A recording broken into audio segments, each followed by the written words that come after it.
Welcome to my co-host, Blake Withers. Thanks How for you having doing? me. I'm going well. I'm going well.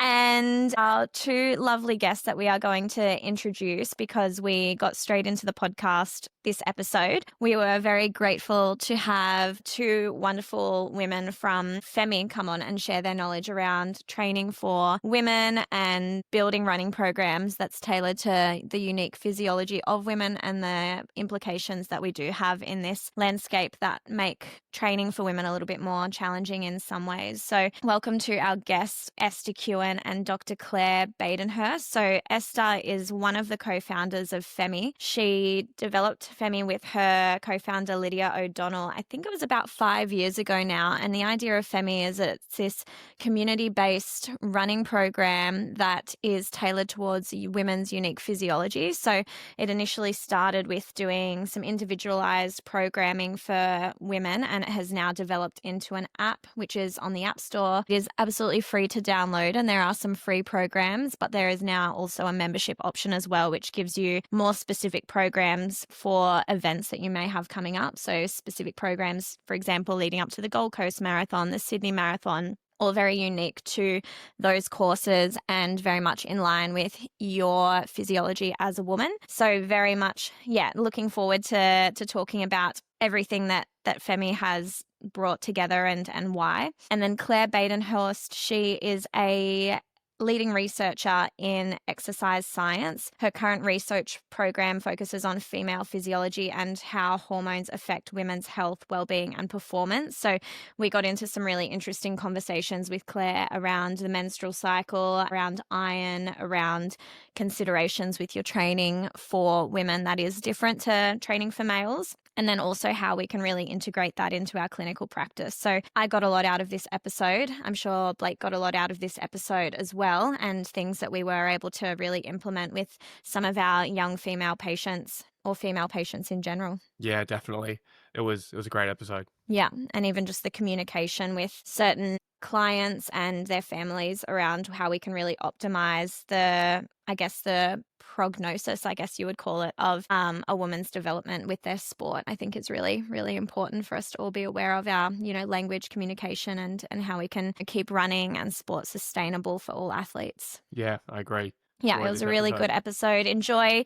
Thank you so much to Claire and Esther for coming on, and hopefully you get a lot out of this. Welcome back to the Sports Medicine Project. I am excited for today's episode. I've been thinking about all these questions over the last few weeks and just been writing down this endless list of things that I'm very keen to ask both of you. So welcome so much to Claire and Esther to the podcast from FEMMI. Thanks for having us. So let's just get straight into it and have a chat about our weekly recap. So just to sort of set the scene, to preface what we're going to be getting into for the rest of the conversation, my weekly recap and topic that I sort of wanted to reflect on with both of you and actually get some advice, because it's something I've been thinking about for a while, is a bit of a complex, tricky case of a young runner, and their mum would attend the sessions with them and often quite comment on their body type and the body type of other female runners during the session. So they might say, oh, that person's been looking really bulky. They must be in the gym doing a lot of work, and saying things during the session like, oh, maybe we should do more push-ups because she's starting to get big boobs and we need to try and change those. Just really uncomfortable conversations like that. And it would often really take me back, and I didn't know what to say at all. I had absolutely no idea how to manage the situation, whether it's something that I should pull the mum outside and talk to her about later to try and, help this vulnerable young girl for later on in life, or if it's something that I should have brought up at the time. And I'm interested to hear your thoughts on how that could be best managed. I'm going to let Esther get into that one as a coach, and then I'll dive in after her. She's got probably really great insights on how she'd probably approach that one.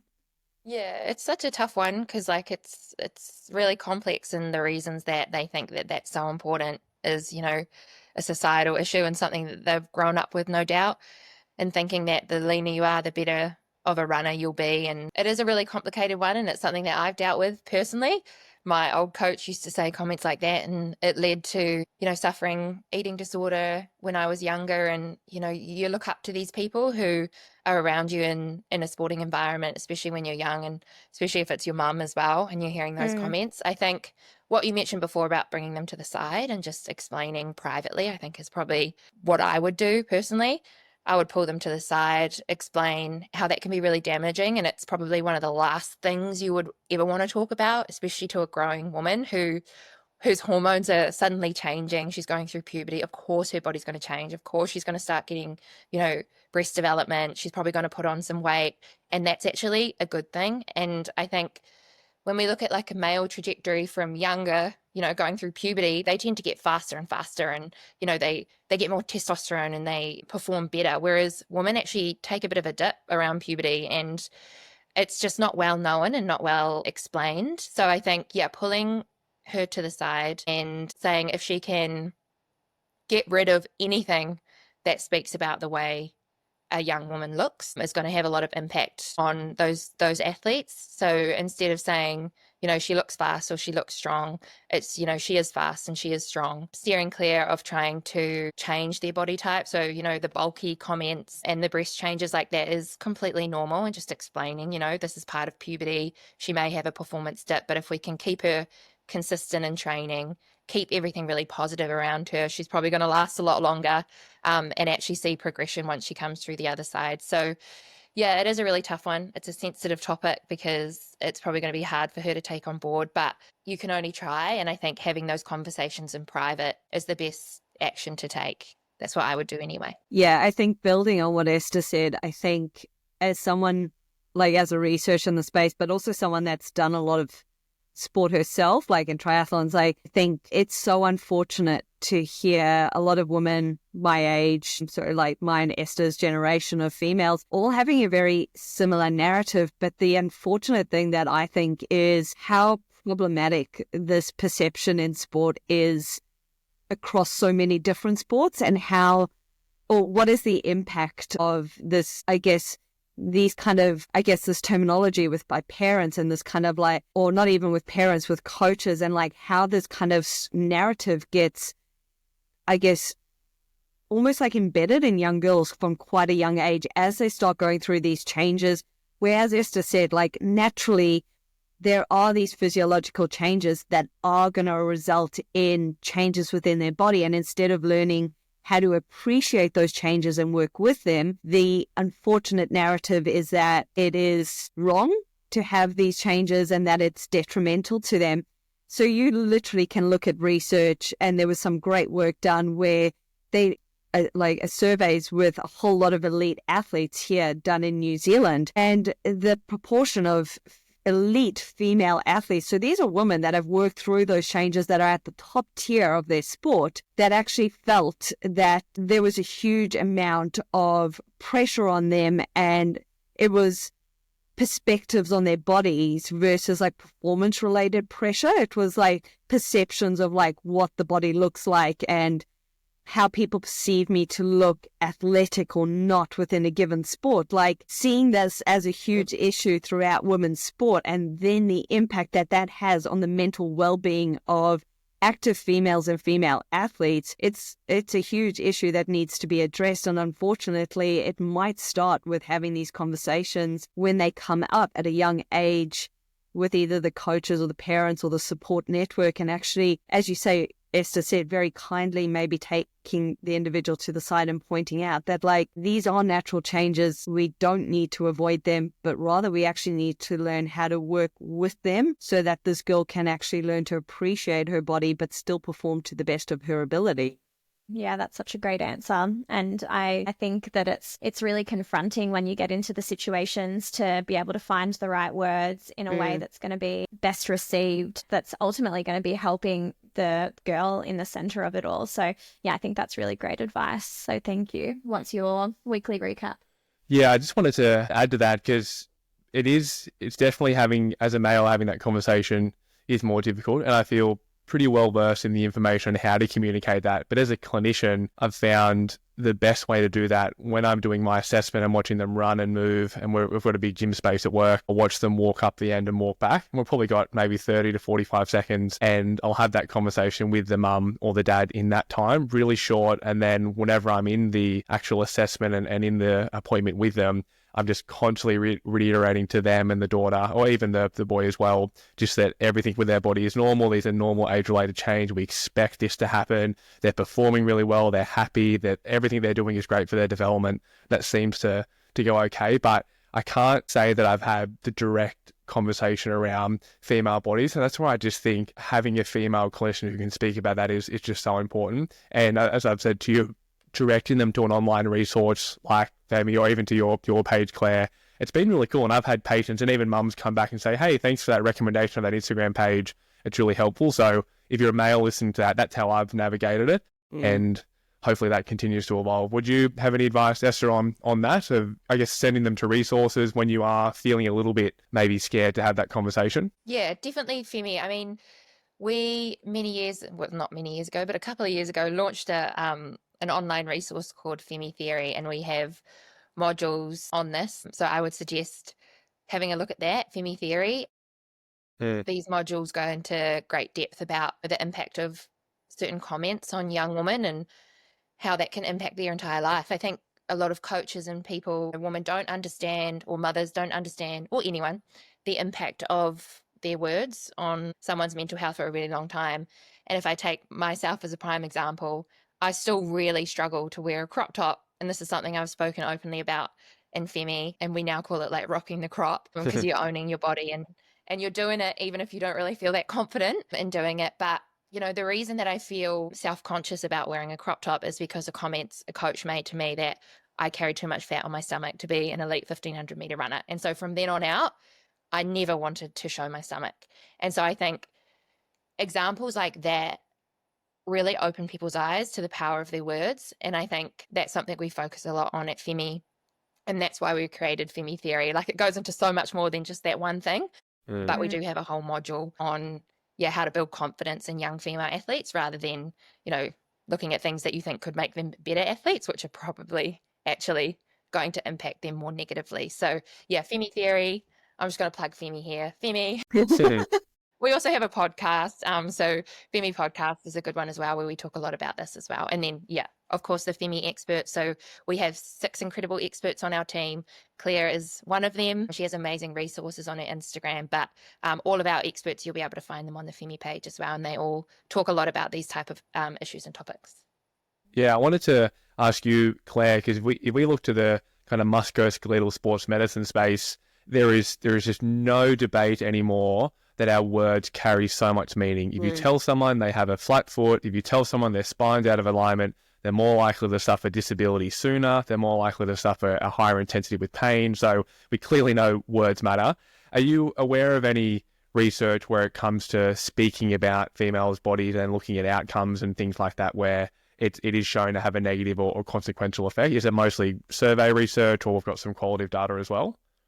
I think in this area, it's mainly qualitative research. And I think that is the beauty of qualitative research. Like, I will openly admit, as a physiologist, my background is generally in more of the quantitative research. So people don't understand that. The quantitative research, we're really looking at numbers, collecting data on specific hormone levels and concentrations and things like that. We're looking at performance numbers and variables. So it's very much a bit of a numbers game. But qualitative research is, of course, those individual perceptions, ideas, beliefs, values. So it's very much interview-based. So you get a lot of really rich data from individuals that can really help describe the experience around the numbers that maybe I would generate in research. So while I don't have any of that kind of research myself, there is a lot of brilliantly done qualitative research that does kind of show that either those conversations aren't getting had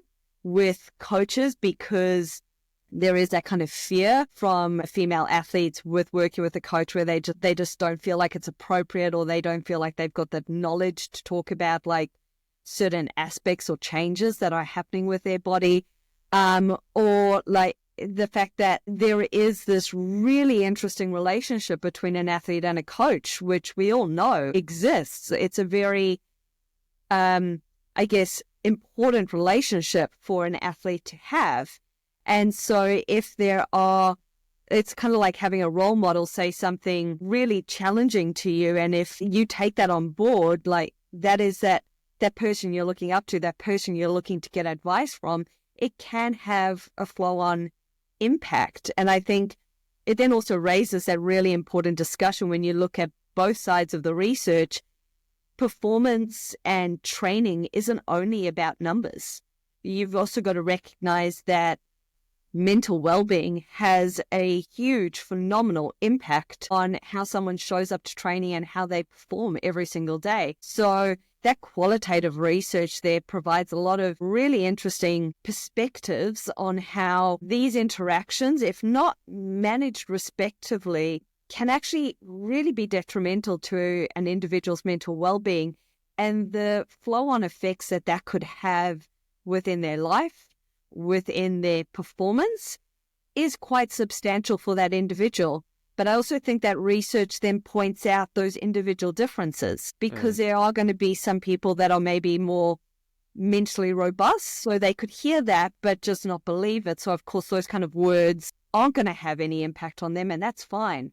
But then there are individuals where recognizing that individual difference, where those words are going to be taken on board, and that's going to have flow-on impacts to their mental well-being and, of course, their performance, how they start engaging with food and everything like that. So there is that evidence there, and you can't discredit any of it because it exists and it needs to be acknowledged, because you never know how the individual is going to respond. Yeah, and that just speaks to that important one-on-one, the conversation and that relationship that you develop with people is just so important. And that's why, as you said, population data is so hard to interpret, because you don't really get what the individual is feeling. My case study, a little bit different. It's really common. You have a musculoskeletal podiatrist, so I just see lots and lots of below knee condition pathology, lots of runners, and we'll plug FEMMI. I do get some ladies on the FEMMI run app, which is awesome, but we'll speak about that later. Big FEMMI advocate.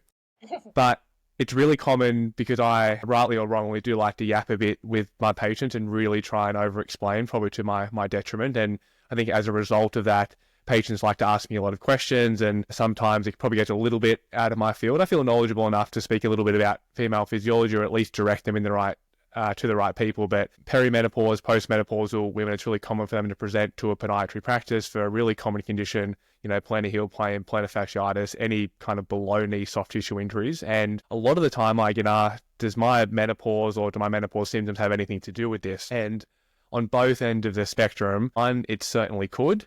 And on one end, it certainly couldn't. And it's very hard for me. And I tell them bluntly, I can't really know exactly. However, let's talk a little bit about what's happening, symptoms, how is the body feeling, because I can direct you to the right person. And certainly that's not in my field. But how would you, Claire, navigate that conversation, and how would you want clinicians and people working with someone going through that to explain what is happening? Because it is incredibly difficult to explain to someone what may be happening within their own body.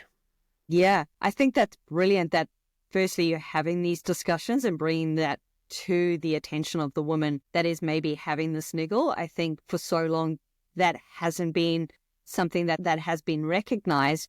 But as you rightly say, the physiology of a female is one aspect of all the things that could be influencing injury presentation.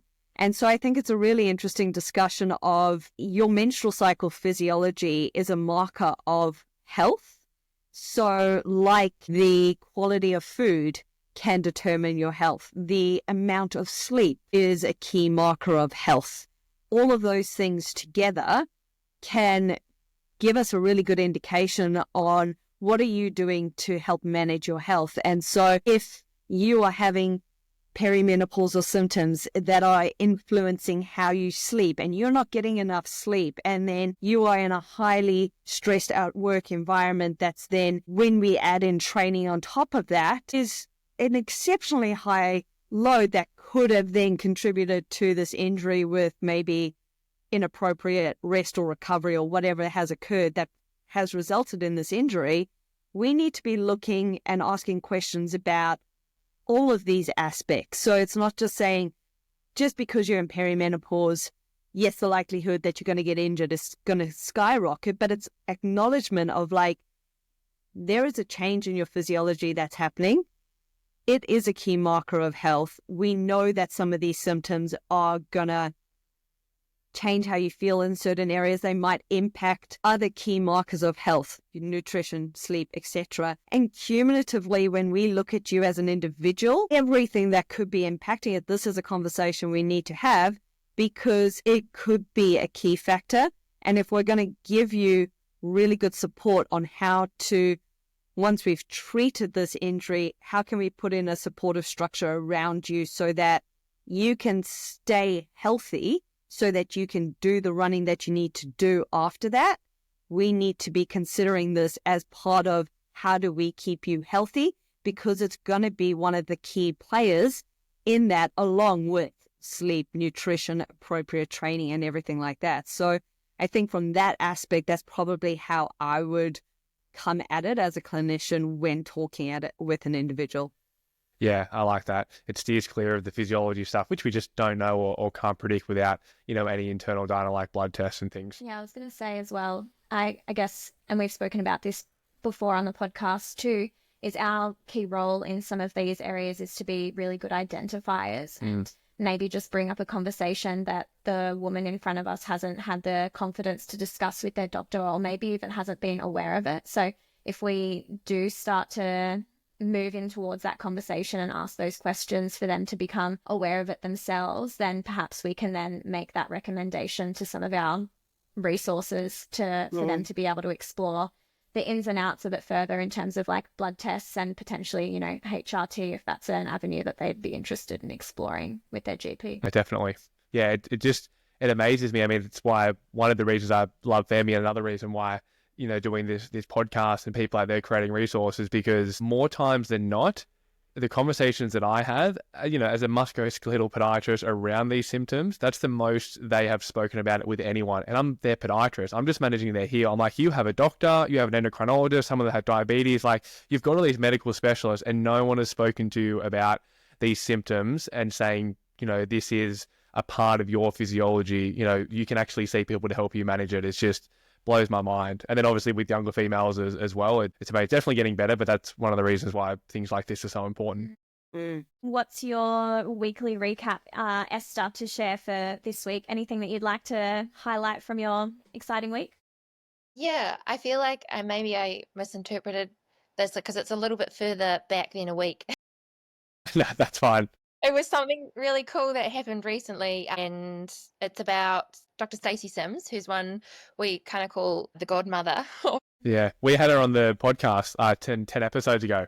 Oh, amazing. Yeah.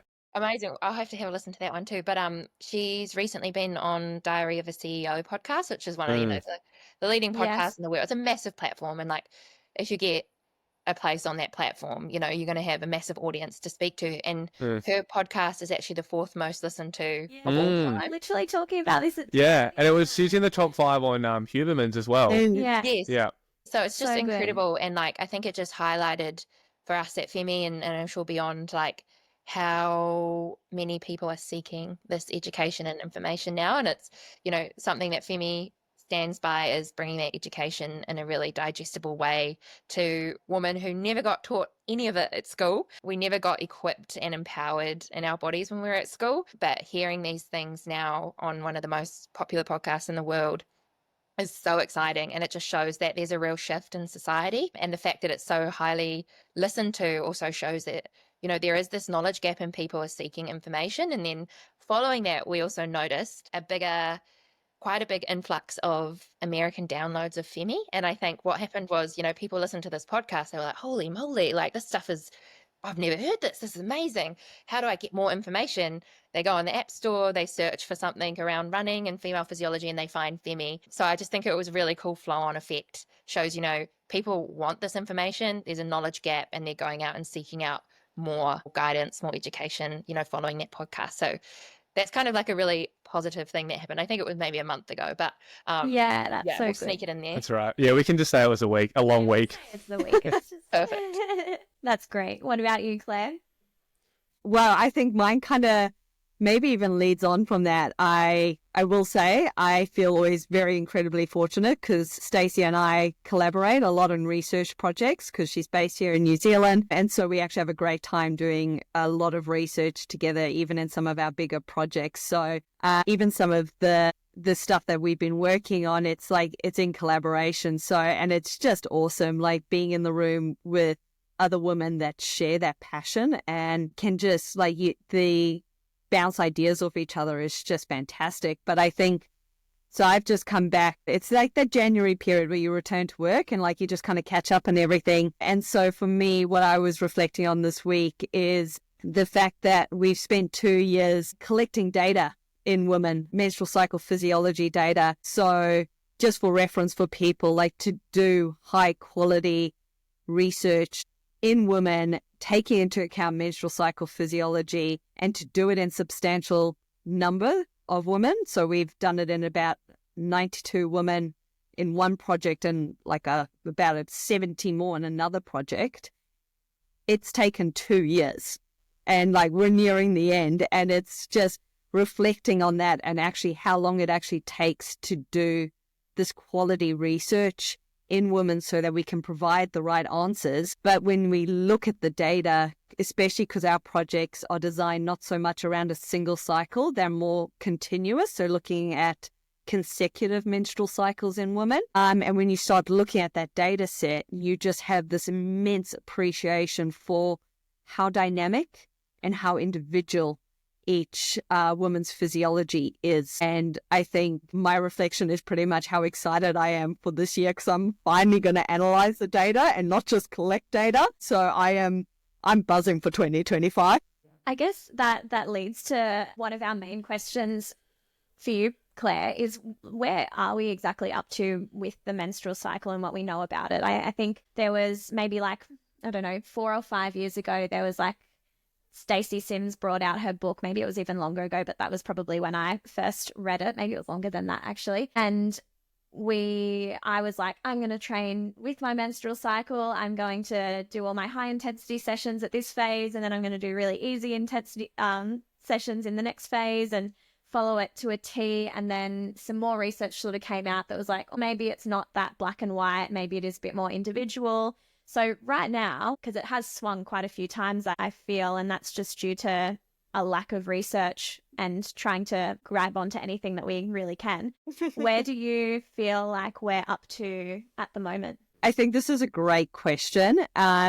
And I am going to explain it a bit from a researcher perspective, so you guys might have to humor me a little bit here. But when we actually look at some of the research that comes out where it shows where they've stated maybe the menstrual cycle has no impact on performance and training, we really have to look at, okay, what are the limitations in that research design that maybe have contributed to those results. So the things that we actually need to acknowledge is those big reviews that kind of looked at a lot of that research. One of the key things that they actually recognized is most of the research to date in sports science, in these health science areas that they've used for these reviews have been very low quality, which means they haven't confirmed ovulation. They haven't done blood tests or even urine tests to confirm what those reproductive hormone profiles are. People have just labeled it as follicular phase, luteal phase. Ovulation definitely happens. I can tell you right now from our data set, it doesn't always happen. So then you've also got very small samples. So you might have a study with 10 women and over a single menstrual cycle. So even if you combine all of that data, it's just not enough. And if you then think about how the subsequent studies that have tried to look at, okay, are there performance differences in these different phases that again have shown no significant result, it is they have tried to take a specific hormone measure on one specific day and then try numerically almost relate that to a performance outcome.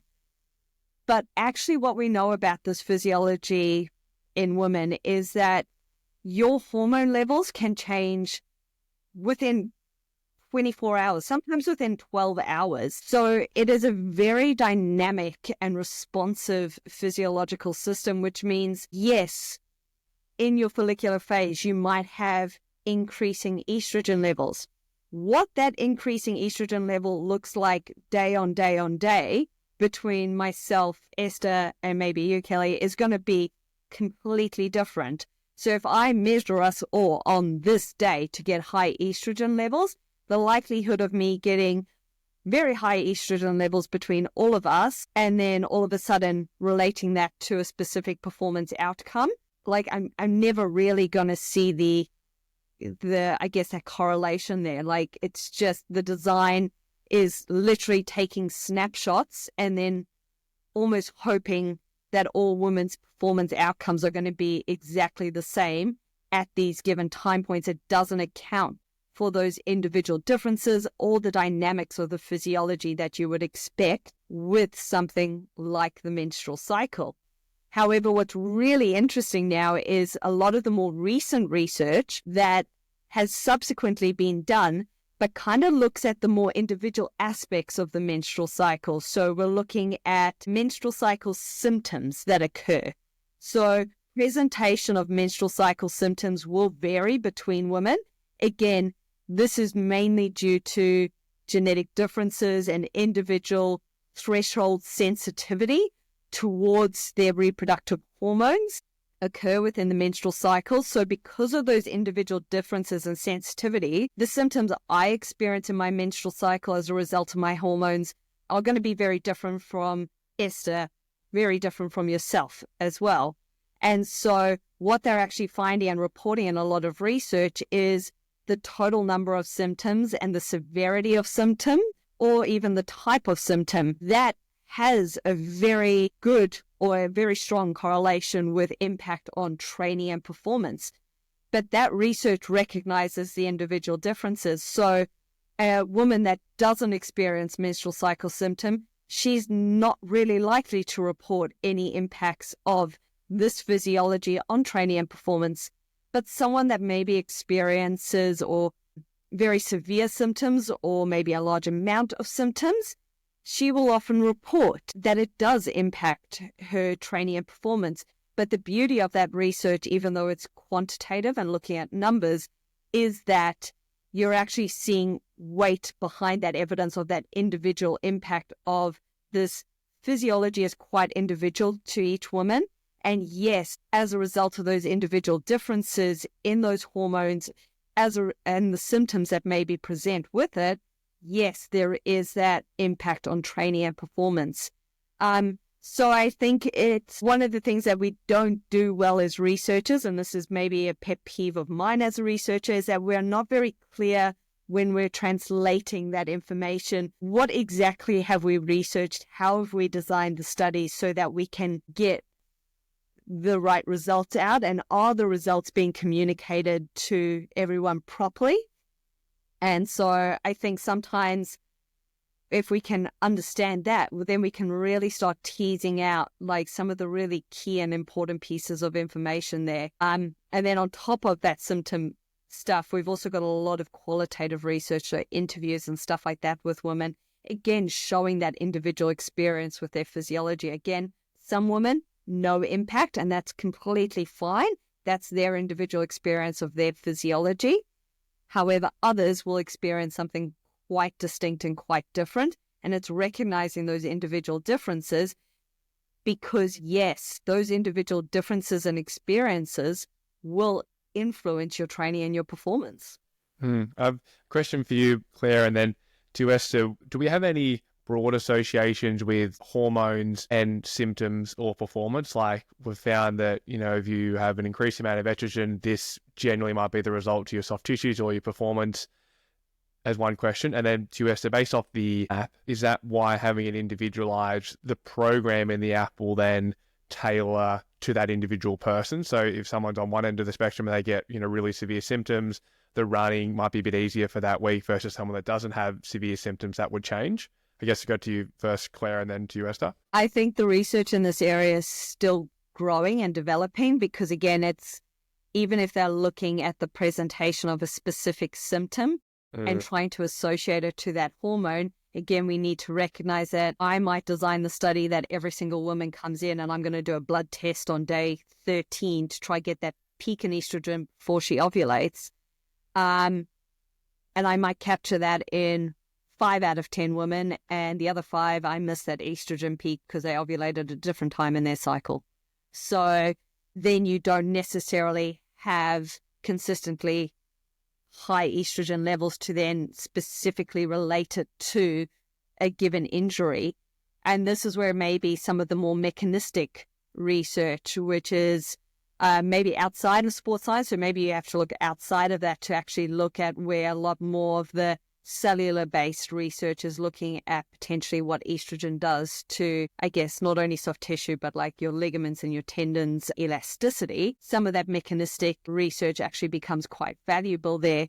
But because we're still in that process of really learning how to design research well for women and actually try to capture those key high hormone phases, the conclusive evidence around like specific symptom related to specific hormone concentration is still an area which is developing. So, I unfortunately cannot give you a conclusive answer on that. It feels like my general response for most research in women these days.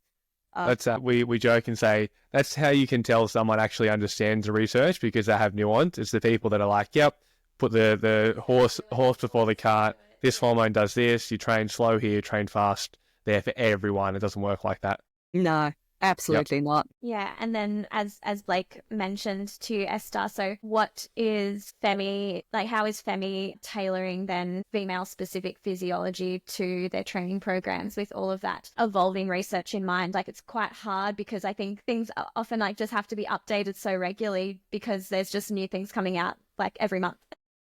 Totally. And I feel like where FEMMI is right now is, only a snippet of our vision, and what we're working on is going to be extremely personalized. Like where we are right now, nothing else exists like FEMMI. Like we are literally the only running app for women that are built by women, in the world that exists today, and acknowledges that, female hormones for the majority of women that we've worked with at FEMMI do impact how they feel and do impact their performance. And, the research out there tends to sway towards, in the follicular phase, women do tend to feel a little bit stronger. And in the luteal phase, they can be more impacted by those symptoms because as progesterone peaks and then drops away, we've got this big change in hormones and we can tend to feel PMS symptoms if we're going to feel them individually, right? So the way FEMMI is structured at the moment is all about periodization. We know that, breaking your training into kind of like 3 weeks on, 1 week off is really, really positively impactful on progression and training. So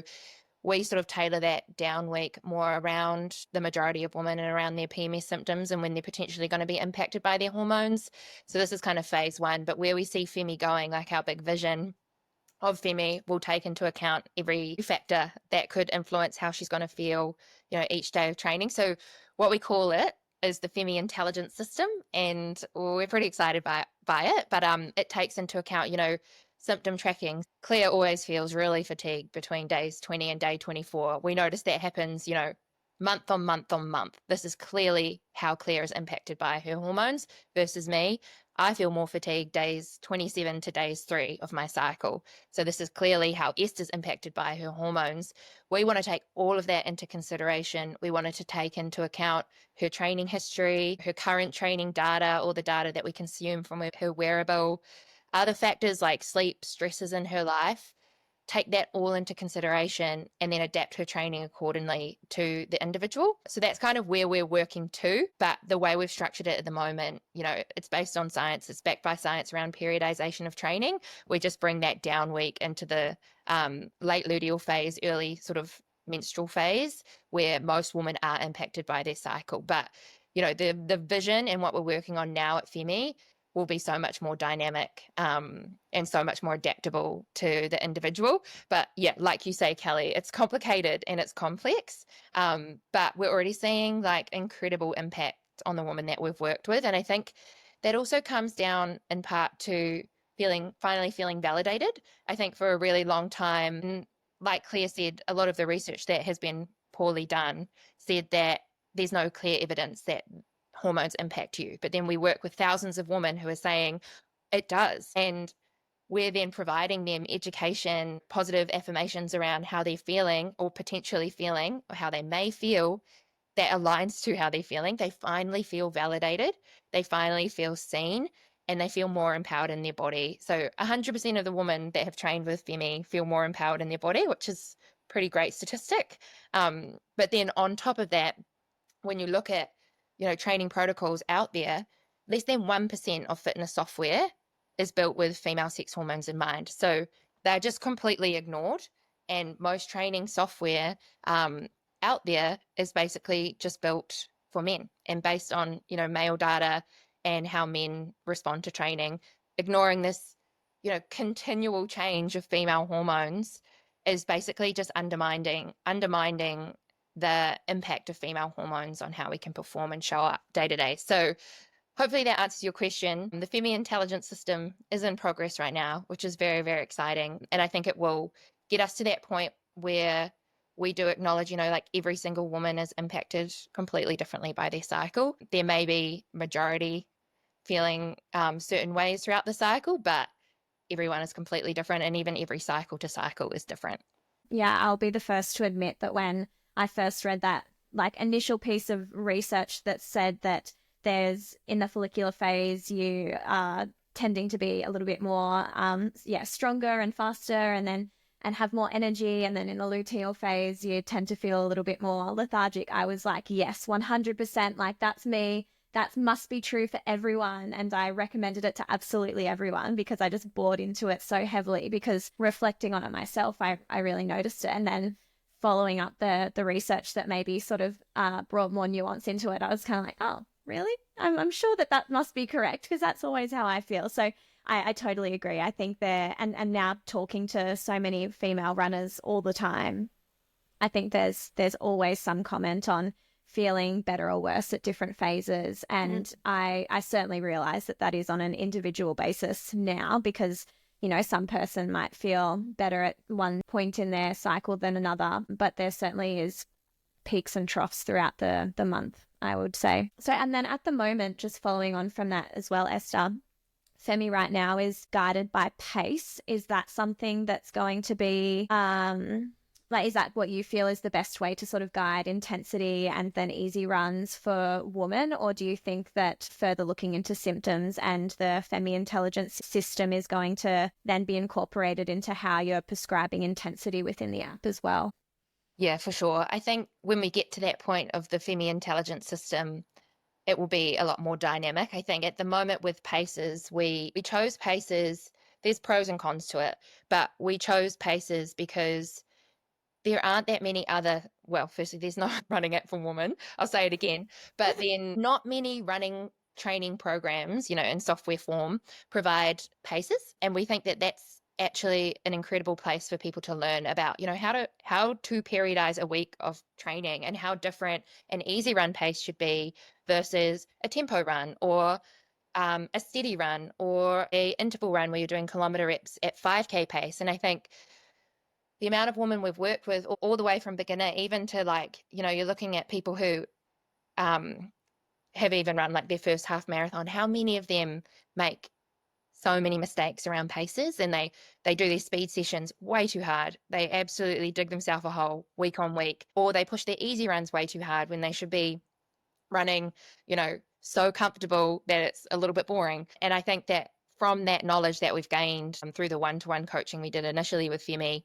and then building it into software form in our app, we've realized how many women could make so many gains by just understanding paces better and adapting their training around a week, month on month around those paces and learning how to structure training around paces. I think alongside that, with the education, learning, how to periodize around your training, there are limitations with paces. It doesn't acknowledge that you're running up a massive hill, right? You might live in a really hilly area. So there's some inflexibility with it. We did introduce pace ranges recently. So an easy run might now be from 5 minute per kilometer to 5 minute 30. So we give a bigger range. So the bottom is kind of like that limit, don't go faster than that. So we brought a little bit more flexibility in, but where we see it going soon is bringing in kind of more effort-based training, more RPE-based training. Reason being, we want to start tackling trails. And I don't think you can ever give a pace on a trail. Let's go hit a long run with massive elevation and you're getting told to run 5-minute Ks by Femi. It's not going to work. So it needs to be effort-based, also acknowledging, like what I mentioned before around hill training. So we are going to be introducing that next. In terms of like heart rate and that sort of training, I think it's quite complex unless you can, get into a lab, get proper testing done. It's never going to be super accurate. We don't know how accurate the watch is, the wearable that she's wearing.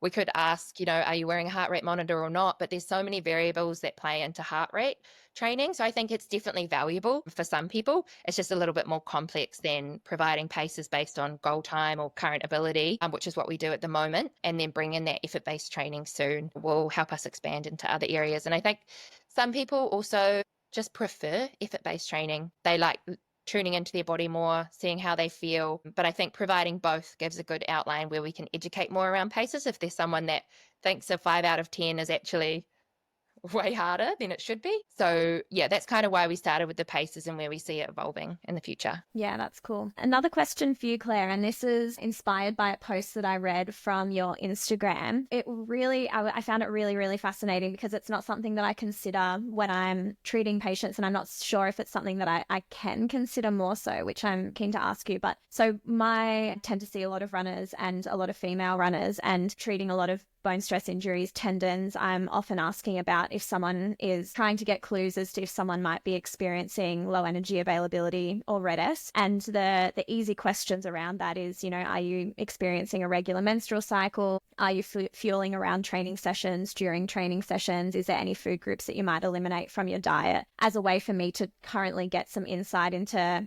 the health of their system? I saw a post that you did that wasn't just considering amenorrhea. It was also looking at, luteal phase deficits and ovulation cycle and some of those other less common or less known or talked about disorders or problems that can happen around an irregular menstrual cycle. Is there any good clinical questions that clinicians can be asking about that I suppose aren't so black and white, just asking about, are you getting a menstrual cycle, that might give insight into whether there might be some of these other either less common or less talked about conditions that someone could be experiencing on the way to RED-S, I suppose, or amenorrhea?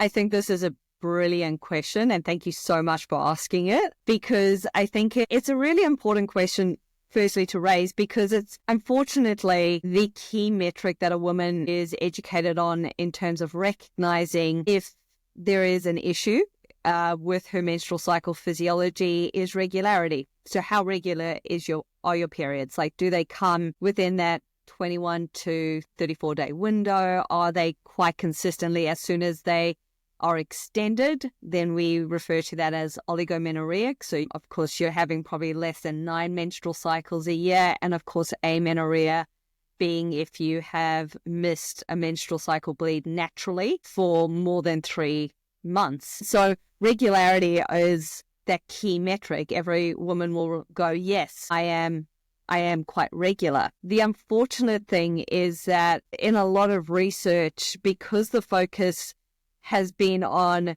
can we show performance impacts at different phases, naturally what a lot of researchers have done, because of that strict criteria of trying to capture those key hormone peaks in the different phases, any woman that presents with an anovulatory cycle, which is a menstrual cycle where she doesn't ovulate. As a result of not ovulating, she doesn't have high progesterone levels in that luteal phase, or she might present with a luteal phase defect or deficiency, which is either where her luteal phase is less than 10 days, so quite a short cycle, or she has inadequate progesterone levels, so quite low, moderate to low levels. So women that present with those cycles within research projects are usually excluded from analysis because they don't present with the correct hormone profile. So if you're looking to standardize research, you eliminate them. So our real understanding about how do those different hormone presentations, or how does that different menstrual cycle physiology, how does that present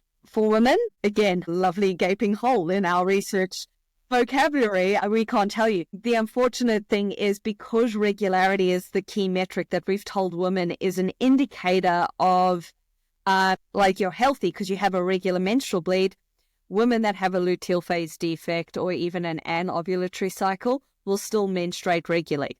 It doesn't change the length of the cycle. So these presentations, these, I guess, menstrual cycle physiological presentations occur very regularly in exercising women and in healthy women. I think some of the first research that showed this was done by a lady in the US. Her name's Mary Jane D'Souza.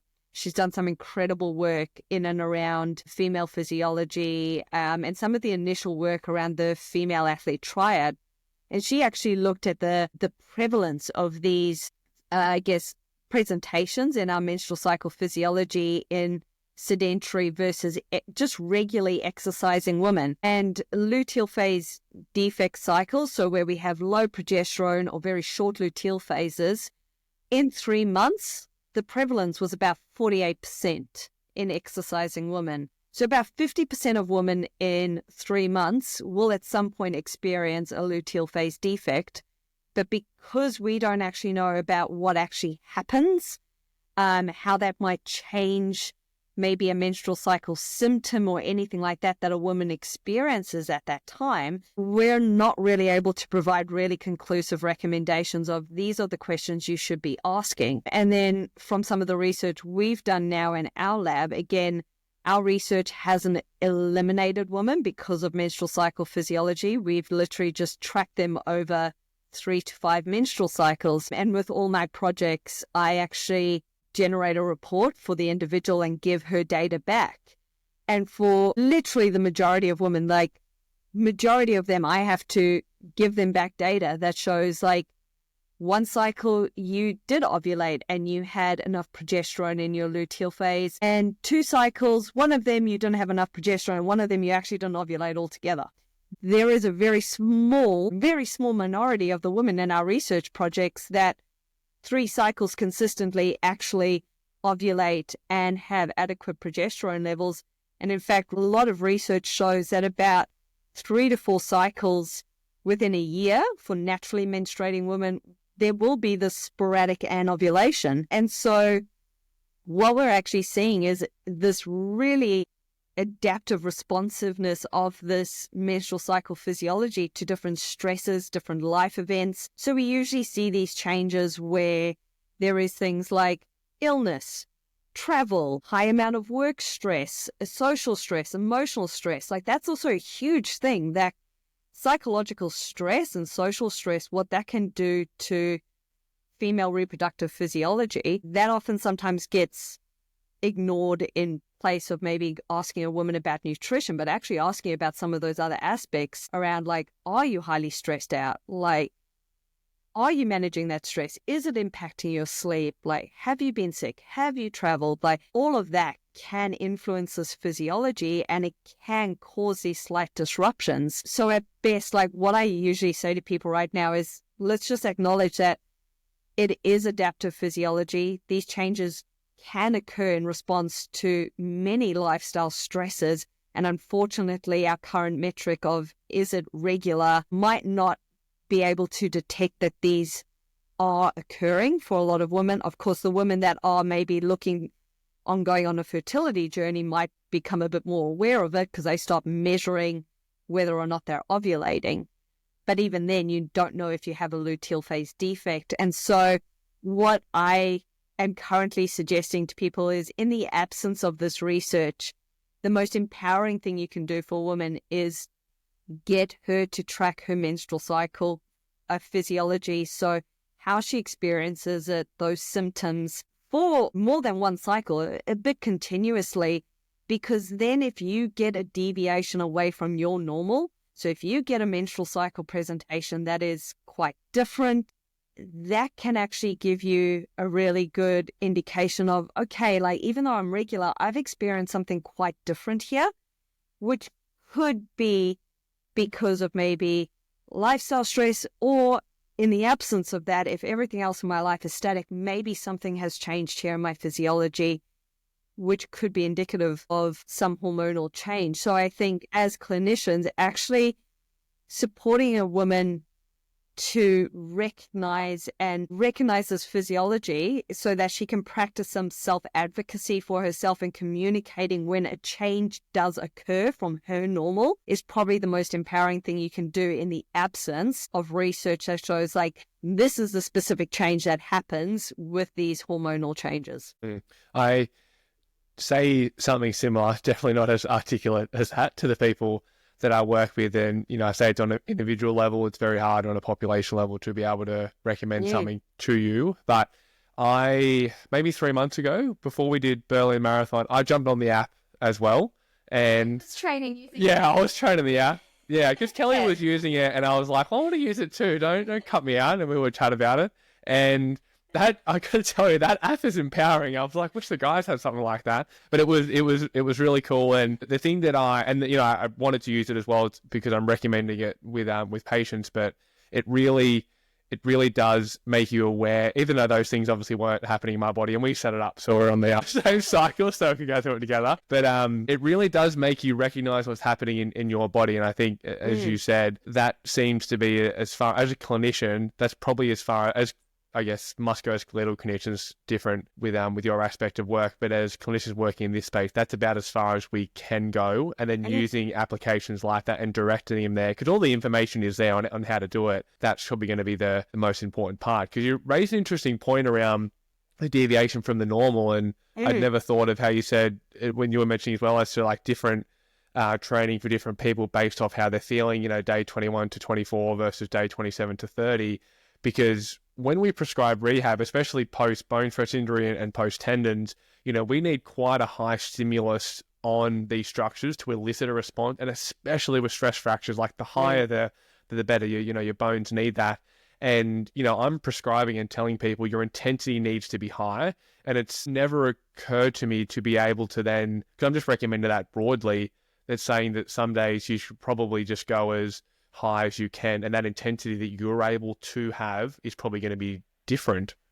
Would that be right? Would that, say they're doing 15 minutes worth of plyometrics and heavy calf raises, depending on where they are during that month, it may be different on how hard they can push, and that should have some relevance for rehab as well as their running. I mean, I completely agree with that. I think it's all relative. Like, as I'm sure Esther will touch on, I think, as you say, like, yes, the research shows, like, bones love high magnitude load. Like, it is their best thing. It's why these days for perimenopausal and menopausal women, it's like, no, please, like, go lift something heavy. Like, put that lovely load on your bones. Like, it is a savior to them. But it's all relative.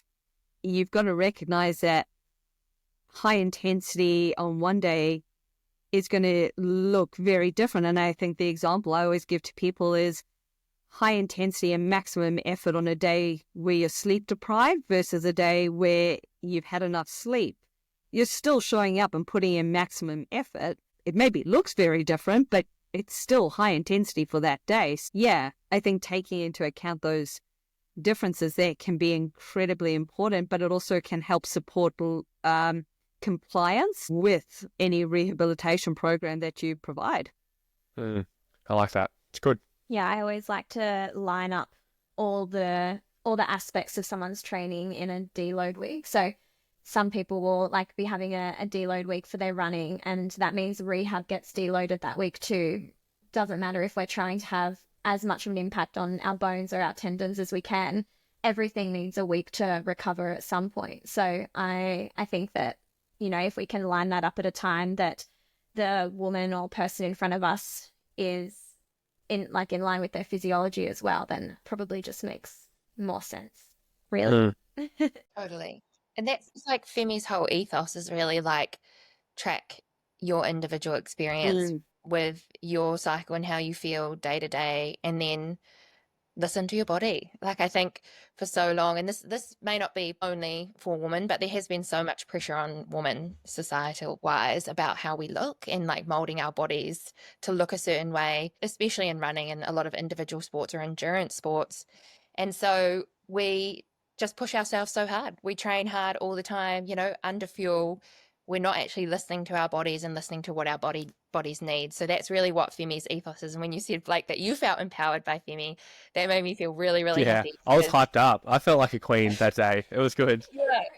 Yeah, You're a good. queen. Yeah, we want women to feel, and men and everyone to feel empowered in their bodies and to make the right decision for them on the day. And I think that comes down to understanding your body, being educated, because the more you can understand how your hormones may influence you, because you understand, you know, their impact on your whole body systems, then you can be like, okay, well, actually, today I might push my training a little bit, or I might, you know, pull back because I feel really fatigued because, you know, every single month, because I've been tracking my cycle, I see that I'm tired here. So it might be best for me to actually take a rest day today. Or, you know, we really want to encourage that in FEMMI, because I think for a long time women have used exercise as like a form of, you know, punishment or molding our bodies, rather than actually understanding, you know, how beneficial exercise is, understanding the importance of our hormones and our menstrual cycle, and then listening to our bodies as we sort of understand how we're influenced individually.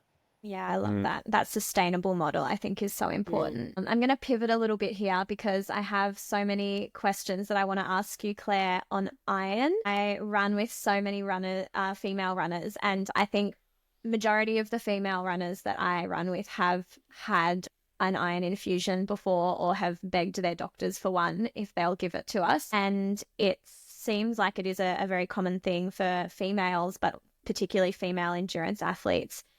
Can you speak to this a little bit more sciencey, please? This is pretty much like my initial research when I started out as a researcher years and years ago when I was doing my PhD. So it was a lot of iron status in endurance athletes. So it's still there as like one of my main areas that I love to talk about. So yes, happy to do it. But actually iron deficiency, the risk of iron deficiency is increased in a lot of endurance athletes, and that is males and females as well. So generally when you look at the statistics on it, like if you look at it, sedentary men, risk of iron deficiency is maybe like 1 to 2% in the population.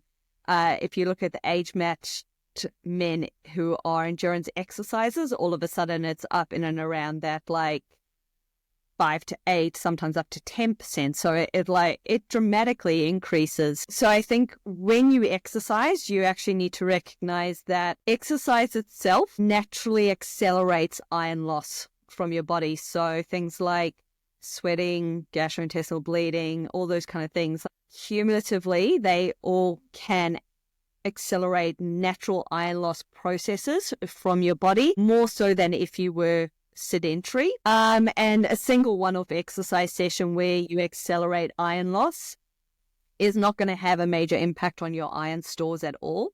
However, if you are a regular exerciser and you do that continuously, and if you're an endurance athlete, you're on that program for a very prolonged period of time, huge amount of training load and volume, that accelerated iron loss can start to accumulate into the fact that you are potentially going to be losing more iron than potentially you're putting into your body. And the only way in which you can get iron into your body is naturally through dietary iron intake. So if you've got what we call a negative iron balance, where the loss of iron from your body is greater than the amount of iron that's going in, then you're almost going to be relying very heavily on your body iron stores, and gradually you're going to deplete them. Then around the turn of the century, so yeah, it's about 25 years into this kind of research. So in research words, that's still like relatively new. But around the turn of the century, they actually started really looking at the effects of a hormone known as hepcidin. So hepcidin's a peptide hormone, so a protein-based hormone that actually helps your body regulate the amount of iron that's absorbed into it, because we don't want huge amounts of iron in our body, because iron is a very reactive substance in the body. It's great because of that reactivity, and we need it. It can be very helpful with a lot of chemical processes, but too much is toxic. So when you eat a steak, you don't absorb all of the iron from the steak, because if you've got good iron stores, you don't want to absorb all of it, because that could be quite detrimental to you. So this hormone helps regulate the amount of iron that you absorb, and it does so in relation to your body iron. But things like inflammation will naturally increase this hormone. And when that hormone's in high levels in your body, it stops you from absorbing a huge amount of iron, even if your body iron stores are being used quite regularly. And what a lot of my initial research kind of showed, and it was kind of from like a lab of researchers in the space, was that after exercise, because of that natural inflammatory response that you get, there's this increase in this hormone that regulates iron status. So about 3 to 6 hours after you finish exercise, you're suddenly getting this peak in this hormone that's preventing you from absorbing iron maximally or to the amount that you need to account for what you've then lost as well. So you've kind of got two things almost working against you. You've got exercise accelerating the amount of iron that you're losing through natural processes. Plus you've got a hormone that's potentially not allowing you to maximally absorb iron from the food that you're eating. And that whole combination regularly over and over and over again really supports that negative iron balance, which means as an endurance athlete, I start to rely very heavily on my body iron stores. I'm going to start depleting them because I need to use those body iron stores to produce red blood cells, to allow me to train, to do all of that. And so naturally, I start depleting my iron stores, and that's where you get that increased risk of iron depletion and iron deficiency in a lot of athletes. So yes, in athletes, naturally, you should see that increase in iron deficiency, and it's for men and it's for women as well. And is that why if you then try to supplement, it's something hormonal that's reducing or inhibiting absorption, so supplementation isn't as effective? It really depends on what your body's iron stores are.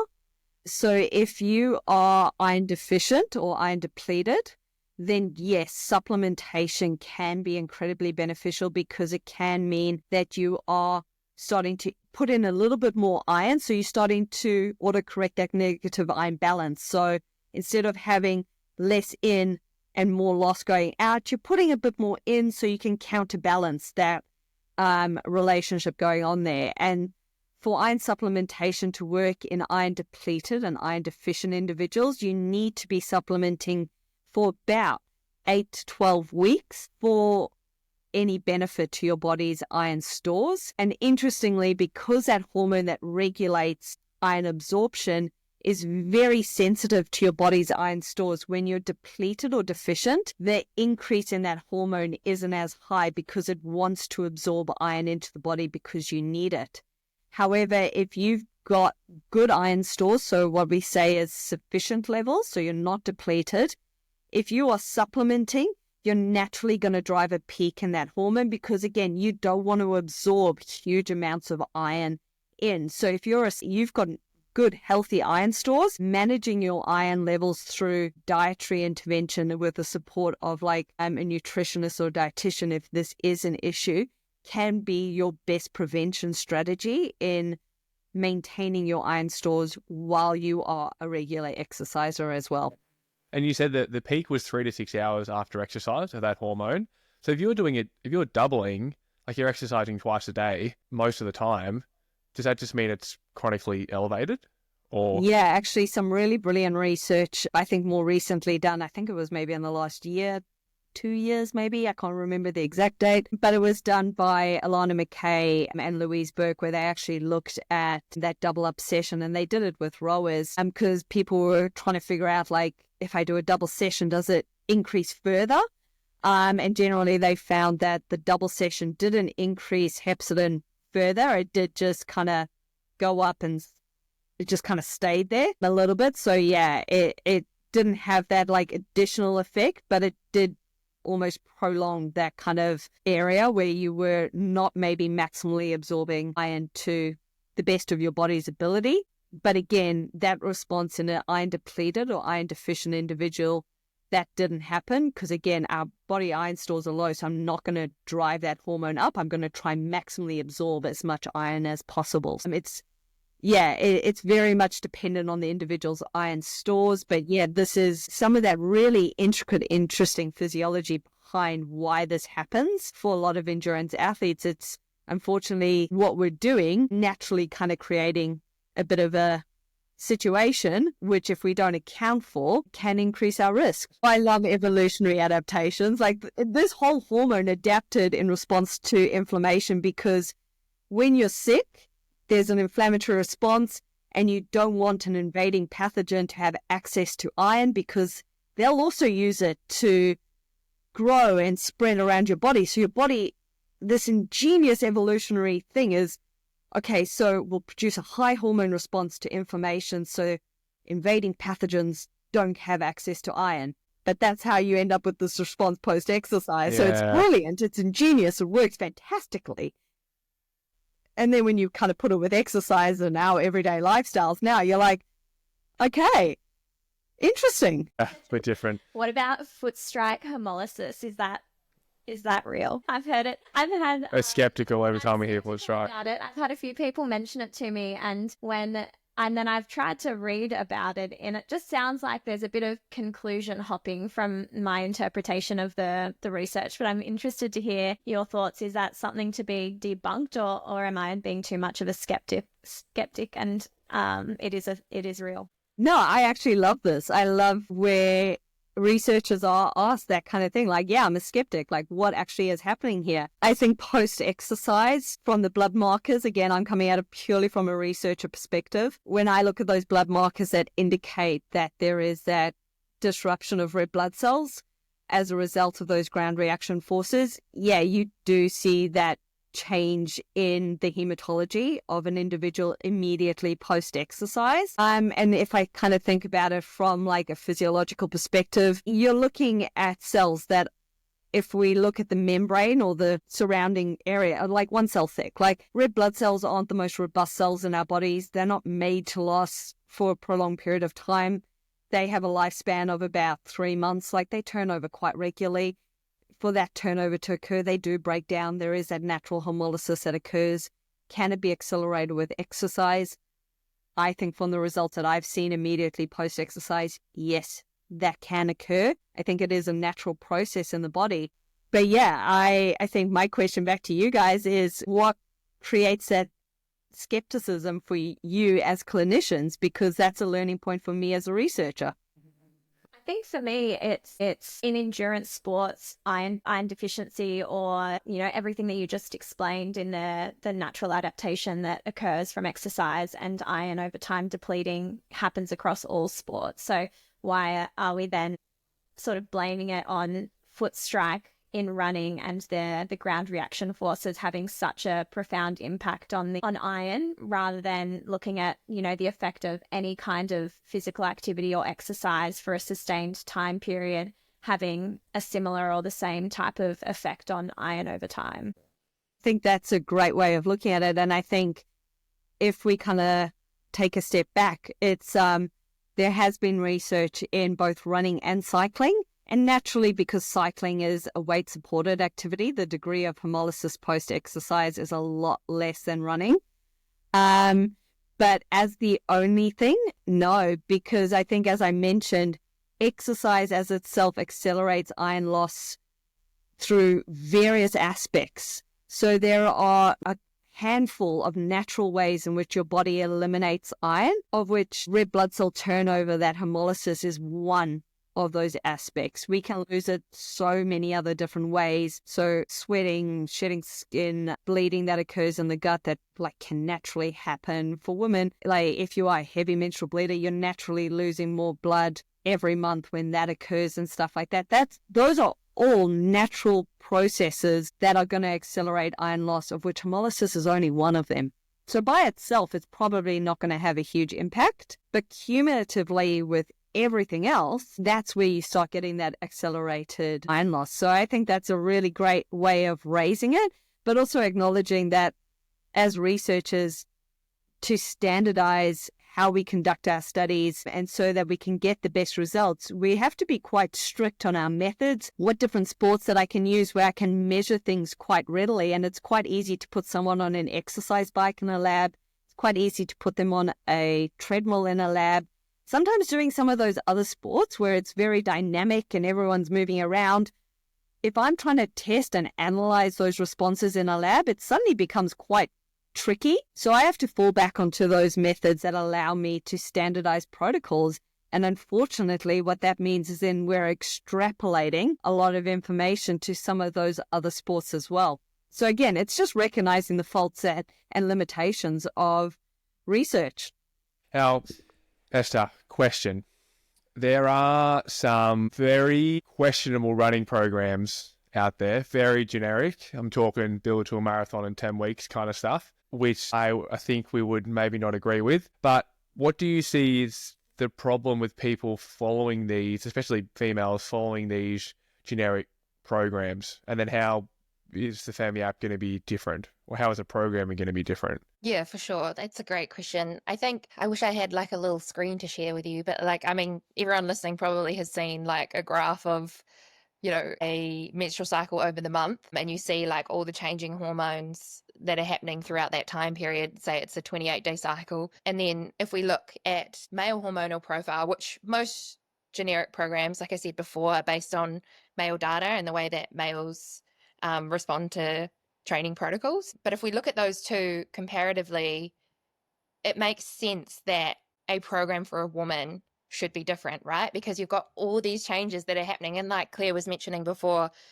female hormones can change within 12 hours. So the fact that we, for so long, have been handing out these generic plans based on like male hormones and, you know, like you said, get ready for a marathon in 10 weeks, which no one should do.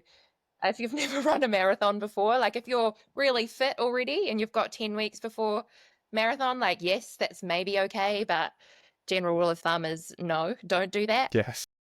But if we look at that graph, for example, and then we take a generic program based on male training protocols and how they respond to training, you're already ignoring this extremely important factor that's going to influence how most women feel. So I think that's the first one, right? Like most generic plans are built from male data, male hormones, and how they respond to training. Whereas we've got this whole other thing to take into consideration when we're looking at programs that should be specific to women. But then there's things like, you know, your running history, your injury history, and so on. Like, I just know for a fact, me personally, I can't really, even when I was peak performance, age 24, my tendons were strong, everything was really good, I still couldn't really run much over like 100 Ks a week and I would get injured.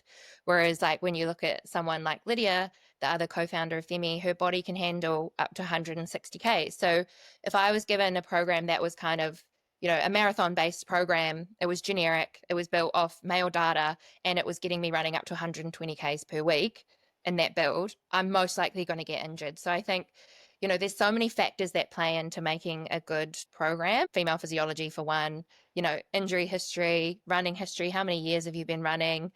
Like Claire was mentioning before, sleep, things like that. Like, should we be pushing training to the next day and so on if we're feeling really fatigued? So I think it's just dangerous, really, to hand out a program that's super generic to people. And we know the incidence of injury in running is already pretty high.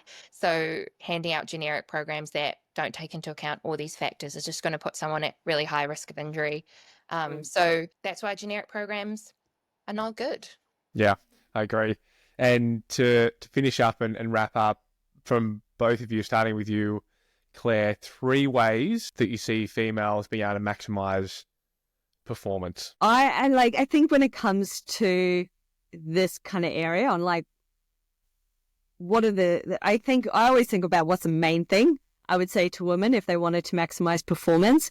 And of course I'm going to be biased towards that physiological aspect as a researcher, but I've also seen how incredibly important and empowering it can be for women in terms of being able to advocate for herself. What that can mean in terms of her confidence and her mental well-being as well is actually making sure that you start paying attention to this physiology. It might not dictate everything in your life. So it might not dictate how you sleep. Like there can be other things that can happen in your life, like work stress, life stress, all that other jazz, but actually empowering yourself to understand what's happening in your body so that you can communicate that and you can have the terminology to talk about it so that you're not suffering in silence if there is an issue is something that I can think of as a game changer to performance, whether that is in sport, but also in work and in life in general. But then also recognizing it that it's not the be all and end all. So if I also want to maximize performance, not only do I need to understand and respect my body, but I also need to acknowledge that I need to fuel it properly. I also need to be getting enough sleep. And so for me, that trifecta there of understanding your body, being empowered so that I can communicate and I have the terminology to talk about that when there is an issue, but also making sure that I'm fueling myself and sleeping properly. Those are the three key things as a researching physiologist, I would say, are going to pretty much really ensure some real great performances there. Hester? Essentially train with FEMMI is what you're saying. Yeah, pretty much. So hop on the FEMMI app. No, I love that. Yeah, I mean, my top three would be very similar to what you've just said, Claire. And then I think just on top of that, by understanding your body more and knowing your limits and understanding how you're impacted by your hormones, by tracking your cycle, you'll become more consistent. And I think consistency in training is sometimes overlooked for like short-term gains. Consistency over years is how you get better at running. And I think the only way you can be consistent and stay injury-free is, tracking your cycle, aiming to have a regular menstrual cycle if you do have a natural cycle, listening to your body, resting and recovering when you need it, and fueling your body well. That is how you're going to stay consistent in running. So yeah, everything Claire just said. And then on top of that, is that you'll be able to stay consistent so you can maximize your performance. I love that.